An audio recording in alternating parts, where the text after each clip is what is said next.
ભાઈબંધ હા રાતે છે ને હા નરેન્દ્ર મોદી સ્ટેડિયમમાં આજે વર્લ્ડ કપની મેચ ચાલુ હતી એનું ફાઇનલ રમાણું એમ. એવું એમ હા, અને એમાં ઇન્ડિયા છે ને 96 રનથી જીતી ગયું. સારું કહેવાય યાર. અને 2 દિવસ પહેલા જ્યારે મેં ઇન્સ્ટાગ્રામ ખોલ્યું ને હા ત્યારે લોકો એવી કમેન્ટ એવી આમ પોસ્ટો કરતા હતા કે આ મોદી સ્ટેડિયમ પનોતી છે ને આમાં ક્યારે ઇન્ડિયા જીત્યું નથી ને એવું? આમાં હંમેશા હારે છે આવી કમેન્ટો કરતા હતા એમ. એવું એમ હા, આપણે તો એ લોકોને એટલું જ જણાવવાનું કે આપણે છે ને કોઈ બી વસ્તુ ક્યારે પનોતી હોતી નહીં એમ. સાચી વાત છે. આપણા પોતાના વિચારો જ પનોતી જેવા હોય તો પછી એનું બધું પનોતી જેવું થાય એમ. સાચી વાત હંમેશા સારા વિચારો સાથે નીકળવું જોઈએ એમ. સાચી અને આપણા ઇન્ડિયાના 70% લોકો એવું કહેતા હતા કે ઇન્ડિયા હારી જશે. સાચી વાત છે. એ તો જોયું છે. તો પછી આપણે આ જ પોસ્ટો જોતા હતા અને આજે જોયું ઇન્ડિયા જીતી ગયું.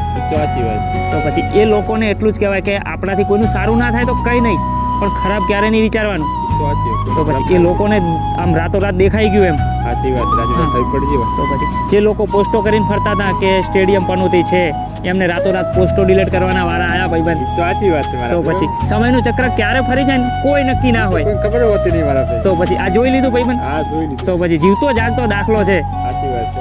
તો પણ લોકો અમુક તો માનવા તૈયાર નહીં હોય પાછા આમાંથી. હા, મોનવા આ તો આમ હતું ને તેમ હતું ને આવી બધી વાતો કરશે એમ. સાચી વાત.